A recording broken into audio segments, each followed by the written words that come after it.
अच्छा, आप गृहस्थों के घर में शांति है मैया? नहीं। आपके घरों में क्या चल रहा है? आजकल घरों में झगड़े चल रहे हैं, है ना?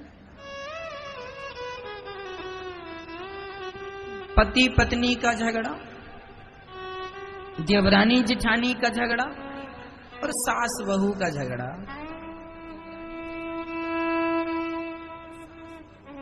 अच्छा मैया बताओ, झगड़ा क्यों होता है?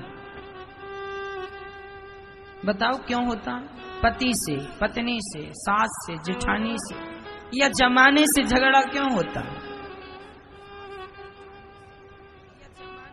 झगड़ा इसलिए होता है मेरी माँ, जब आप सामने वाले का कोई दोष देखेंगे, कमी, यदि सामने वाले की आप कोई कमी देख रहे हैं तो झगड़ा होगा। इसलिए हम कहा करते हैं कि कभी किसी की कमियां ना देखा करो।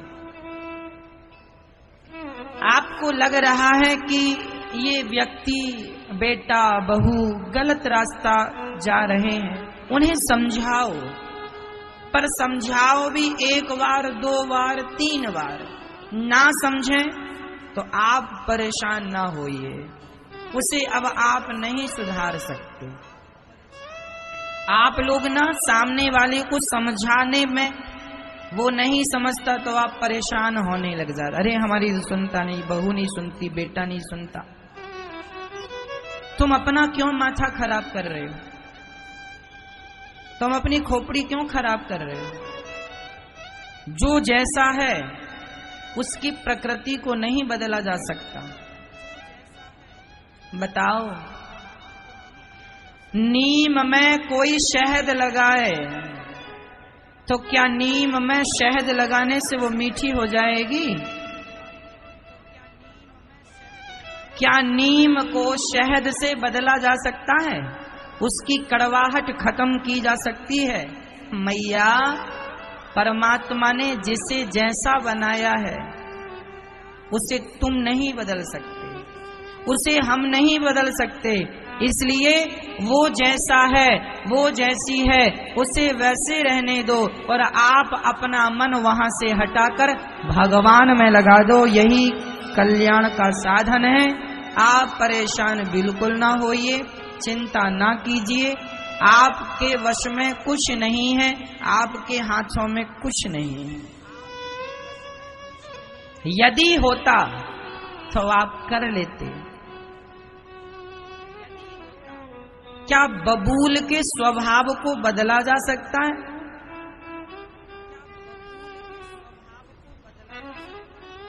ज्यादा उपदेश उन्हें नहीं करना चाहिए जो समझे ही ना।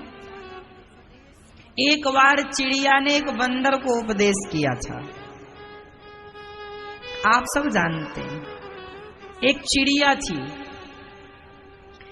जिस पेड़ पर चिड़िया ने घोंसला बनाया, अंडा दिया, उसी पेड़ पर एक बंदर आके बैठा। बारिश का समय था, बंदर भीग रहा था और चिड़िया अपने घोंसले में सुरक्षित थी। तो चिड़िया ने बंदर से कहा, क्यों रे बंदर, तू मुझसे बड़ा है,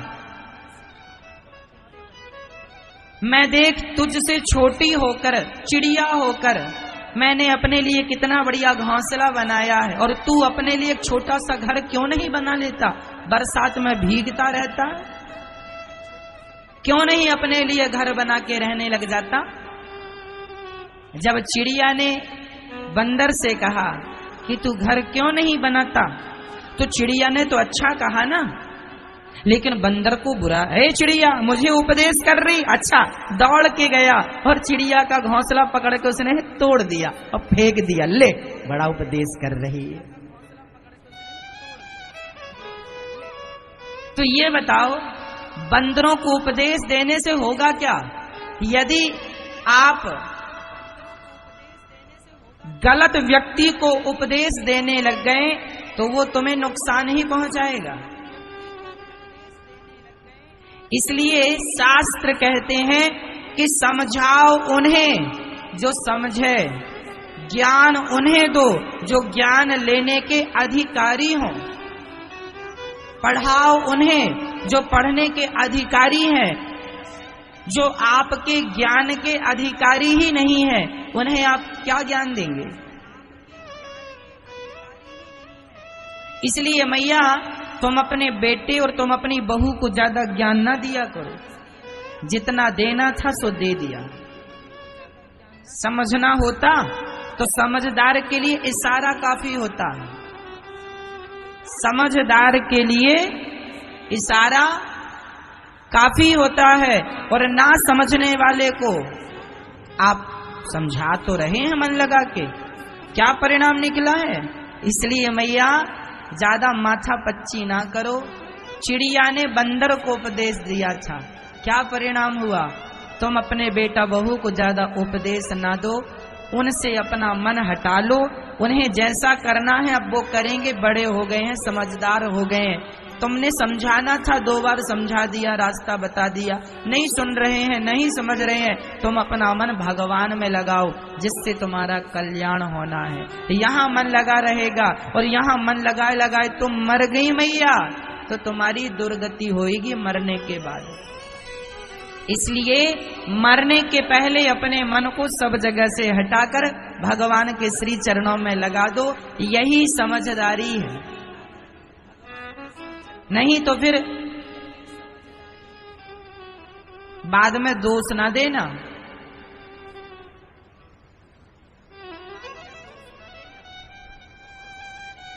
तो चिड़िया और बंदर वाली कहानी याद रखना, उन्हीं को हम बात करते हैं, उन्हीं को हम ज्ञान की बातें सुनाते हैं भगवान की, जो सुनने के इच्छुक हैं। अब इच्छुक ही नहीं है सामने वाला, तो हमारे सुनाने से क्या फायदा? एक मैया जी हमसे बोली, महाराज जी गुरु मंत्र दे दो। हमने कहा बैठ जाओ, वो बैठ गई। हमने कहा मैया बोलो श्रीमन नारायण। महाराज जी बड़ा कष्ट है, बहुत दुख है, बहुत परेशान है। हमने कहा मैया गुरु मंत्र लेना। हाँ महाराज जी लेना। हमने कहा बोलो श्रीमन नारायण। महाराज जी क्या बताएं, सुनता ही नहीं कोई, सुनता ही नहीं। हम समझ गए ये अधिकारी नहीं। हमने कहा मैया हमने जो कहा आपने कुछ सुना? नहीं महाराज कुछ नहीं सुना। सुनाओ। हमने कहा सुना दिया, अब बाद में आना। अर्थ क्या निकला? ये वही बात है बंदर को उपदेश करने जैसी। आज हम कहते हैं कि बोलो श्रीमन नारायण। एक मैया बोली गुरुजी हम बड़े दुखी हैं, कोई उपाय बताओ। हमने कहा मैया बोलो श्रीमन नारायण, इसी का जाप करो, तुम्हारा सारा दुख दूर हो जाएगा। महाराज कोई और उपाय बताओ। आज के आदमी को भगवान पर भरोसा ही नहीं है, तो जिसे भगवान पर भरोसा नहीं हो, भगवान के नाम पर विश्वास नहीं हो, उनका दुख कैसे दूर होगा? आप ही बता दो, कैसे दुख दूर होगा? इसलिए कहता हूं भगवान पर विश्वास करना सीखो, भगवान के नाम पर विश्वास करना सीखो। यदि भगवान का एक नाम भी तुमने विश्वास से ले लिया, एक नाम पर्याप्त है भवसागर से पार लगाने के लिए, ओनली एक बार। इसलिए उस नाम को श्रद्धा से लो, श्रीमन नारायण श्रीमन नारायण श्रीमन नारायण, सीताराम सीताराम, राधे श्याम राधे श्याम। इन्हीं नामों का उच्चारण करो। कोई एक नाम पकड़ लो, सीताराम कहो, राधे श्याम कहो या श्रीमन नारायण कहो, ये तीनों एक ही हैं। सीताराम राधे श्याम श्रीमन नारायण, इनमें कोई रत्ती भर भी अंतर नहीं है। वह नारायण ही राम है, वह नारायण ही श्री कृष्ण है। एक नाम पकड़ लो, फिर देखो। पर कब? जब विश्वास हो तब। बिना विश्वास के सब बेकार है। मंत्र जाप मम दृढ़ विश्वासा, पंचम भजन सुवेद प्रकाशा। भगवान का नाम तो जपना चाहिए मैया, पर नाम जपने में भी एक शर्त है। शर्त क्या है?